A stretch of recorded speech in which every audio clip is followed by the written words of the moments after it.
Gönlüm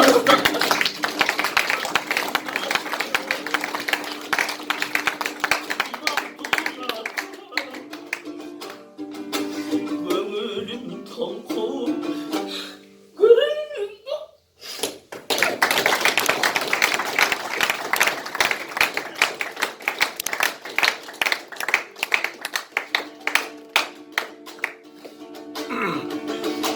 Gönlüm tonku görevin kaçan Gözüm taştagan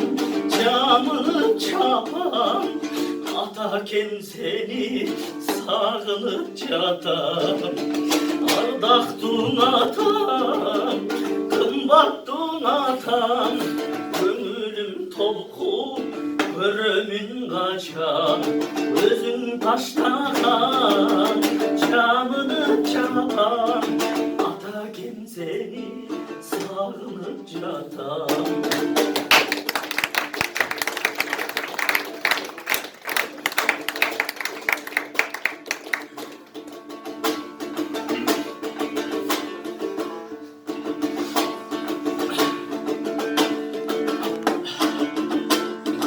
Ataken türkük, ataken tutkan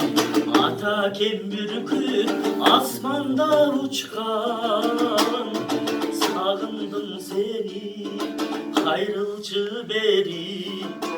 Balandın sözü, yürekten çıkkan Ardaktun atam, kımbattun atam Gönlüm tolku, görümün kaçan Gözün taştagan, camını çapan Ataken seni sağınıp çatan Ataken seni çıtındın ato sağınıp çatan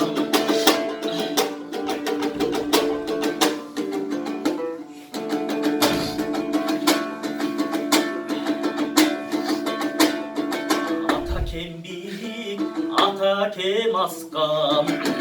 Ataken joldoz, ataken arslan Gönülden tuyup, yürekten uğup Kabul alırım sağınıp yazgan Ardaktun atam, kımbattun atam Gönlüm tolku, görümün kaçan Gözün taştagan, camını çapan Ataken seni sağınıp çatan Çıtındın ato sağınıp çatan